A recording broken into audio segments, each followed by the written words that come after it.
بسم اللہ الرحمن الرحیم۔ مرد کی پسلی سے عورت کو بنا کے اللہ تعالی نے مرد کو اپنی اس حکمت کا اشارہ دیا کہ میں نے اس عورت کی تخلیق فرشتوں کی لائی مٹی سے نہیں کی، میں نے اس سے تمہارے جسم کے حصے سے اس لیے نکالا کہ عورت کا تقدس اور پردہ قائم رہے، فرشتوں کو بھی خبر نہ ہونے پائے کہ زمین کی لائی ہوئی کس مٹی سے عورت کی تخلیق ہوئی۔ یعنی عورت کے تقدس کی حد تو دیکھیے کہ فرشتوں سے بھی اس کی بناوٹ کا پردہ لازمی قرار دیا گیا، اور پہلی عورت اس مرد کی پسلی سے نکلی جس کی وہ منکوہ کہلائی۔ اب بات آتی ہے پسلی کی۔ عورت پسلی سے ہی کیوں نکلی؟ کیا ٹیڑھا پن وہیں سے ملا؟ نہیں، یہاں بھی حکمت سے خالی بات نہیں ہے۔ انسان جسم میں دل اور بہت سے نازک حصے پسلی کے پیچھے چھپے ہوئے ہیں، یعنی پسلی ایک ڈھال ہے۔ ان نازک حصوں کے لیے تو اللہ پاک نے عورت کو پسلی سے نکال کے یہ نہیں بتایا کہ عورت میں ٹیڑھا پن ہے، بلکہ اس عورت کو پسلی کی تخلیق کر کے یہ بات سمجھا دی کہ عورت وقت پڑنے پہ ڈھال بھی بن جا سکتی ہے۔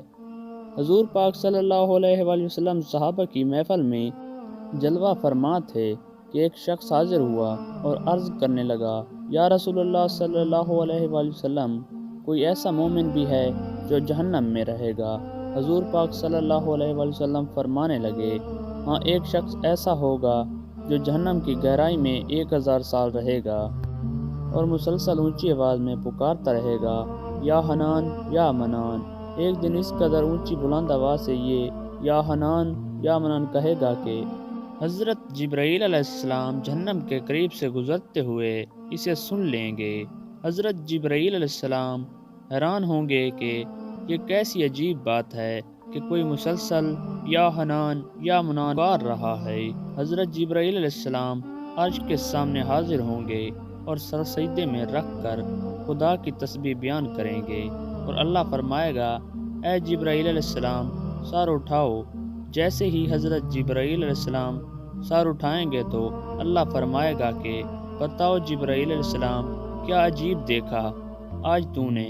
حضرت جبرائیل علیہ السلام عرض کریں گے کہ اے ہمارے رب، میں نے جہنم سے آتے ہوئے ایک آواز سنی ہے جو کہ گہرے گڑھے سے لگ رہی تھی، کوئی پکار رہا تھا کہ یا حنان یا منان۔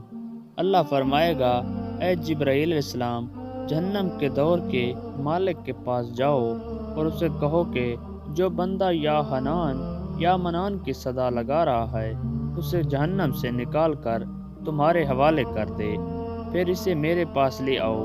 حضرت جبرائیل علیہ السلام جہنم کے دروازے پر تشریف لے گئے اور دروازے میں دستک دی کہ مالک باہر آئیں گے۔ حضرت جبرائیل علیہ السلام انہیں اللہ پاک کا حکم سنائیں گے۔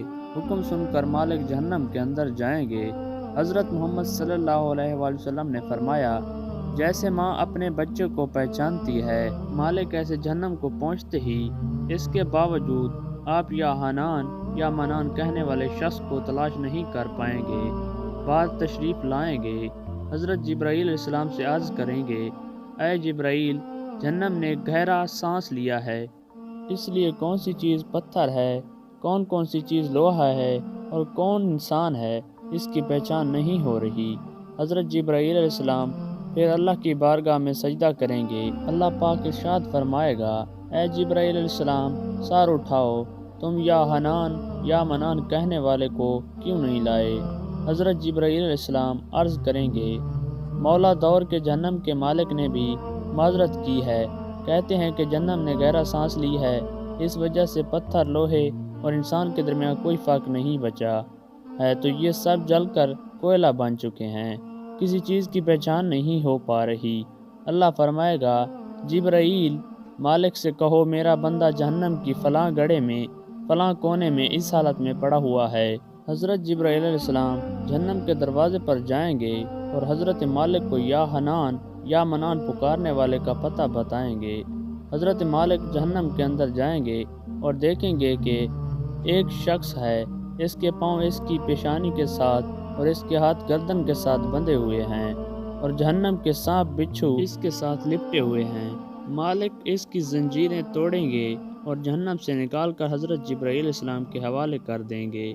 حضرت جبرائیل علیہ السلام اسے عرش الہی کے سامنے لے کر حاضر ہوں گے، سر سجدے میں رکھیں گے۔ اللہ پاک فرمائے گا، جبرائیل علیہ السلام سر اٹھاؤ۔ جبرائیل علیہ السلام سر اٹھائیں گے۔ اللہ پاک اس بندے سے فرمائے گا، اے بندے، کیا میں نے تیری بہترین تخلیق نہیں کی تھی؟ کیا میں نے تیری طرف رسول نہیں بھیجے تھے؟ کیا میرے رسولوں نے تمہیں میری کتاب نہیں سنائی تھی؟ یا میرے رسولوں نے تمہیں نیکی کا حکم نہیں دیا تھا؟ کیا تجھے برائی سے منع نہیں کیا تھا؟ وہ بندہ ساری باتوں کو مانے گا، اقرار کرے گا، یا اللہ تو نے میری بہت اعلیٰ تخلیق فرمائی، تیرے رسول بھی تشریف لائے اور انہوں نے تیرے احکام بھی سنائے۔ اللہ پاک فرمائے گا، فلاں فلاں گناہ کیوں کیا؟ وہ عرض کرے گا، یا اللہ میں نے اپنی جان پر ظلم کیا، جس کی سزا مجھے جہنم میں ڈال دیا گیا۔ اے اللہ، اس کے باوجود میری امید نہیں ٹوٹی، مجھے تیری رحمت سے امید تھی، میں یا حنان یا منان پکارتا رہا۔ مولا تو نے مجھے اپنے فضل سے جہنم سے نکالا ہے، یا اللہ مجھ پر رحم فرما۔ اللہ پاک فرمائے گا، اے فرشتوں گواہ ہو جاؤ، میں نے اس پر رحم کیا اور اس سے معاف کر دیا۔ ناظرین، آئیے اپنا اپنا محاسبہ کرتے ہیں، کیا ہم میں سے کوئی ایسا ہے جو کہہ سکے کہ میں اپنے ایمان کا حساب کر سکتا ہوں؟ اپنے اپنے گریبانوں میں نظر ڈالیں، کوئی ایسی خوبی جس پر ہمیں یقین ہو کہ ہمیں دوزخ میں نہیں ڈالا جائے گا۔ ہزاروں سال کی عبادتیں بھی رد ہوتی دیکھی گئی ہیں، تو بس اللہ سے دعا کرتے ہیں کہ اے اللہ، ہم جانتے ہیں کہ اگر ہمارے ایمان کا سخت حساب لیا گیا تو یقیناً ہم نہیں بچ پائیں گے۔